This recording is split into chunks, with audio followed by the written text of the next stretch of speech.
Oh, this makes me nervous. I don't know why. Alrighty, so we're gonna try first with just the key and no starter fluid, nothing like that. Alright, y'all, we'll see what happens. Big moment.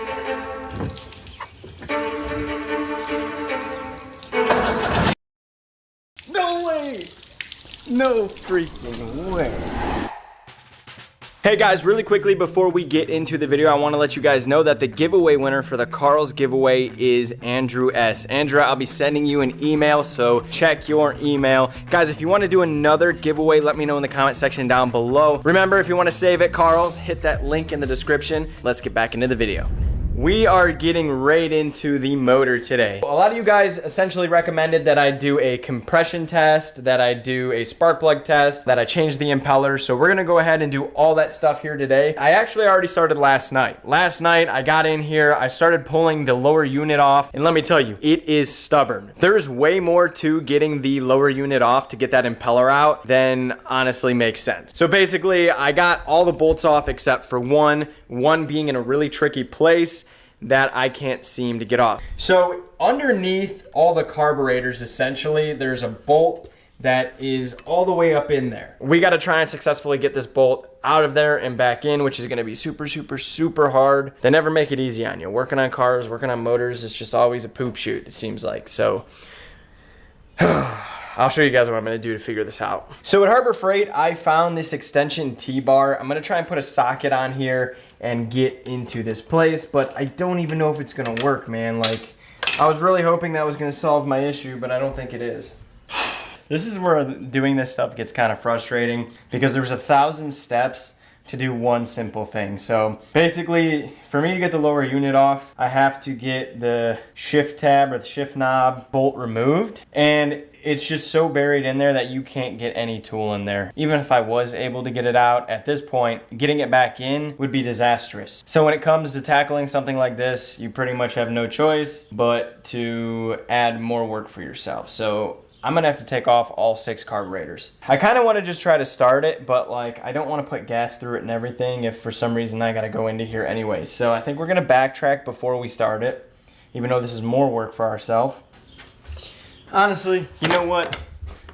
We're not gonna take the carburetors off. We're not gonna take the lower unit out. Let's see if this thing starts. We're gonna pull the boat out, we're gonna hook it up to water, and we're gonna see if this thing fires up. Because if it does, then I have the green light to keep going further, and it'll motivate me to just get everything done, right? Like, I'll pull the carburetors off, clean out the carburetors, pull the lower unit out. I'll put a new water pump in there, impeller. I have the parts to do it, but why would I spend all this time doing it first if for some reason I can't even get this engine to even want to start, if that makes sense? I know some of you guys will probably disagree with this, but if I can get the engine started a little bit, I can do the compression test, I can do the spark plug test, I can do those things to kind of tell me if this is even worth dismantling at this point. So, because if I can't get any compression and there's like no life left in this motor, why spend all this time and potential money buying tools and things like that to do this? So, whatever. We're gonna use some starter fluid. We're gonna mix up some 2-stroke. We're gonna hook this guy up to some muffs and let her eat. So if I had to guess, these spark plugs are probably shot. I'm gonna see if we can get a spark plug, which I'm sure we can. I'll probably run up to like O'Reilly or something and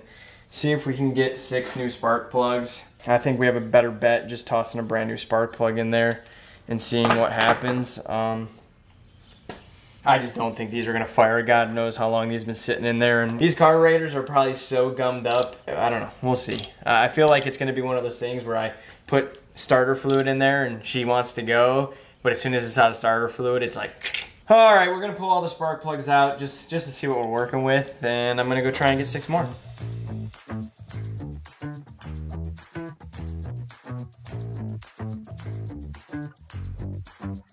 Old spark plug, gross, and new spark plug. We're gonna go ahead and kind of just throw these in here. I'm sure people are gonna be angry at me for not oiling them or lubing them, da da da da.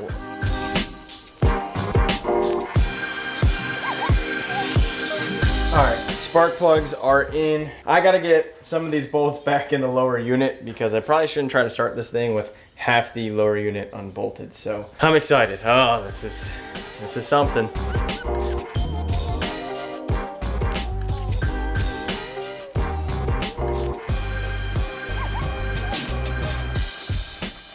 Alrighty, so lower unit is secured and back in. I think one more thing we'll actually do before we take it out and get it started, or attempt to get it started, is change out that lower unit oil. I do have all the equipment I need to do that. This lower unit oil's probably been sitting in there for a fat minute. Yeah, so we're gonna change that out and then we'll get it outside to try and start it.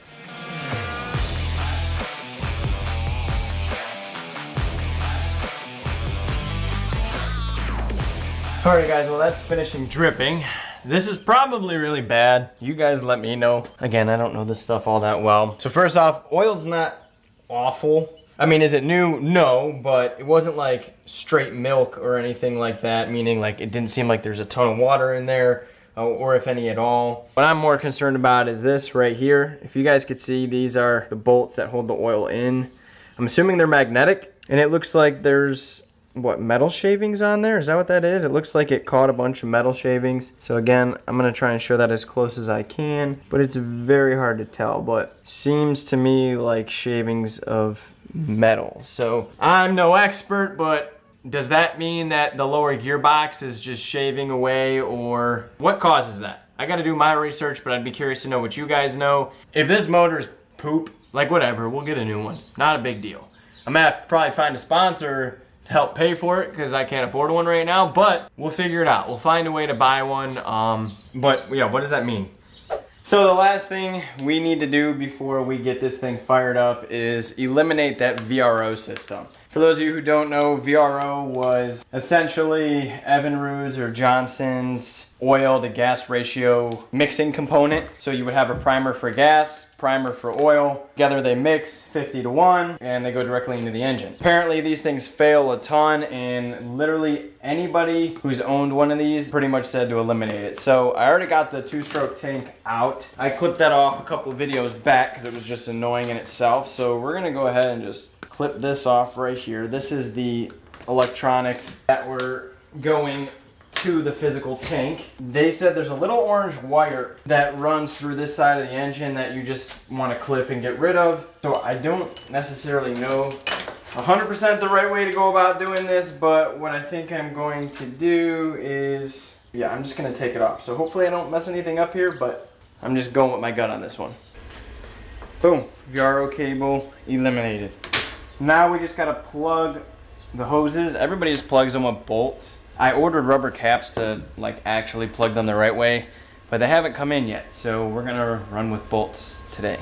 These hoses are fried. I'm gonna cut this as close as I can.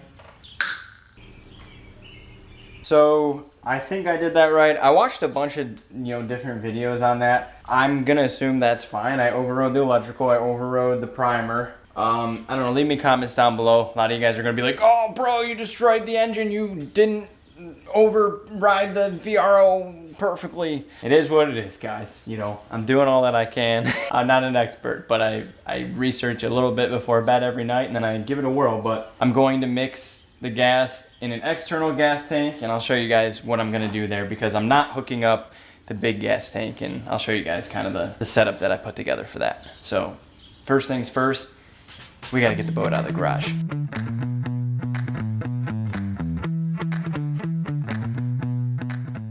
Something about this just doesn't seem right. In a good way and a bad way. Like, part of me is like, this isn't gonna work at all. Part of me is like, this thing's gonna fire up in like 2 turns and I'm gonna be shocked. But I just don't see that happening. But we're gonna be optimistic. All right, so as you guys can see, we got water hooked up to it. What I got here is a 6-gallon tank of mixed gas that I already pre-mixed. I figured the easiest thing to do would be to hook it up to an external tank instead of a big gas tank, because that was a lot more work. Oh, this makes me nervous. I don't know why. Alrighty, so we're gonna try first with just the key and no starter fluid, nothing like that. Alright, y'all, we'll see what happens. Big moment.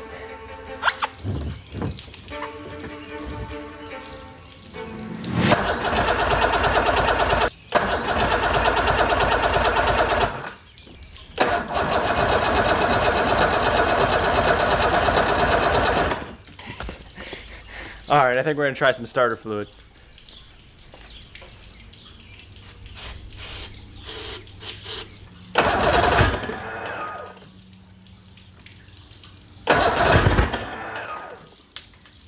All right, I'll be honest with you guys. What does that mean? Is that good? Bad? Is it locked up? Like, is it wanting to start and it's saying, oh, heck no? I'm gonna keep trying it more because at this point I got nothing to lose. I don't know if this thing's alive or not, but it sounds to me like it wants to kick, but it also sounds like it's not getting sparked, so not really sure. In a minute I'll try and hook it up to the spark plug tester again, but I'm gonna give it a couple more.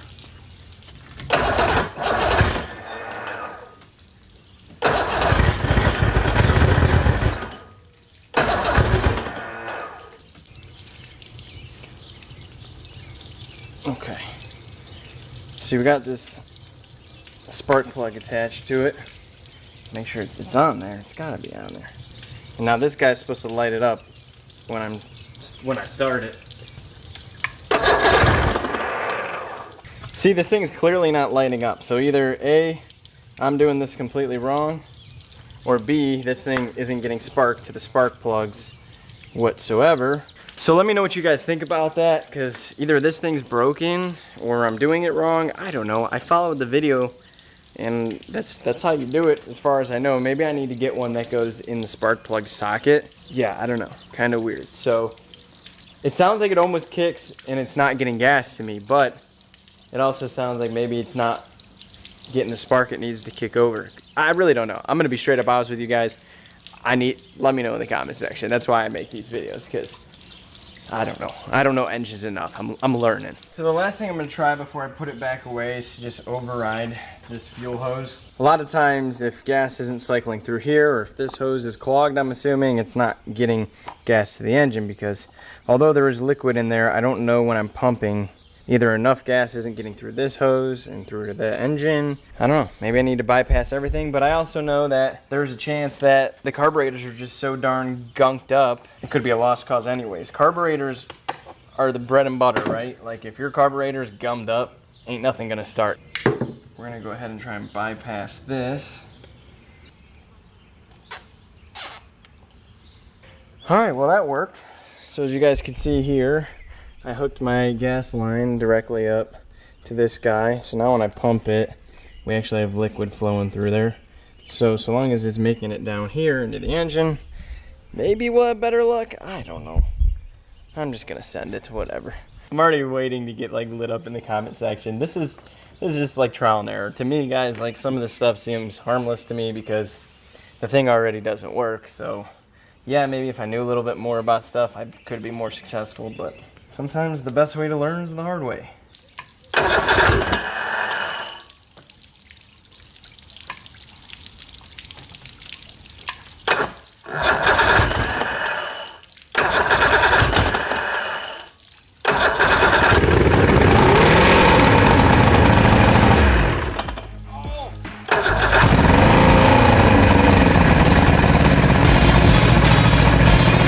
Let's freaking go!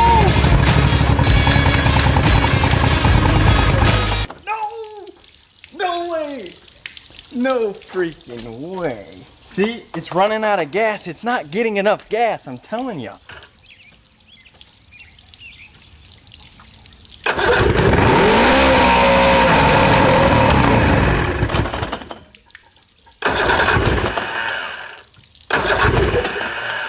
Alright, I think that's enough for today. The neighbors are gonna hate me if I keep making this much noise.